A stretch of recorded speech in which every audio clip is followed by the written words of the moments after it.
দিনটি ছিল 22শে সেপ্টেম্বর। না, আজকে কোনো স্পেশাল দিন নয়, তবুও বাড়িতে ছোটোখাটো তোড়জোড় তো চলছেই। দিনটা রবিবার থাকায় একটু ঘুম থেকে উঠতে দেরি হয়ে গেছে, তাই সকালবেলা উঠেই ছোটোখাটো যে কাজগুলো আমি করি সেগুলো তাড়াতাড়ি করে সেরে নিলাম। এরপর রান্নাঘরে এসে রান্নার প্রিপারেশনটা নিচ্ছি। আজকে বাড়িতে হবে বিরিয়ানি। পরের দিন মানে 23শে সেপ্টেম্বর আমার হাজব্যান্ডের বার্থডে। ও ওই দিনটিতে বাড়ি থাকবে না জন্য আমরা 22শে সেপ্টেম্বরই ছোট করে ঘরোয়াভাবে ওর বার্থডেটা একটু সেলিব্রেট করব। আমার হাজব্যান্ড বিরিয়ানি খেতে ভীষণই পছন্দ করে, তাও আবার যদি ঘরোয়া পদ্ধতিতে হয় তাহলে তো আরও বেশি পছন্দ করে। এই কারণে ওর পছন্দের আজকে বিরিয়ানি হচ্ছে।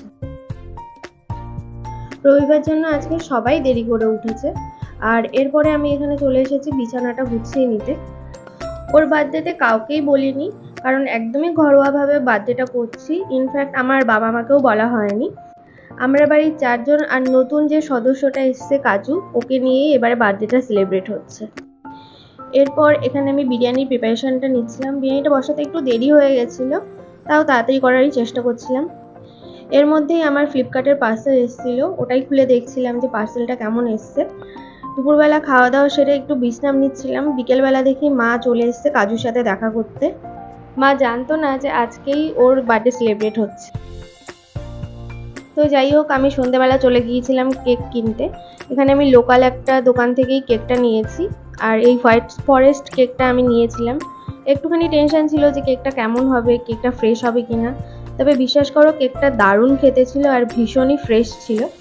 বাড়ি আসতে না আসতেই হাজব্যান্ড কেকটা দেখে ওখান থেকে একটা চেরি তুলে নিয়েছিল।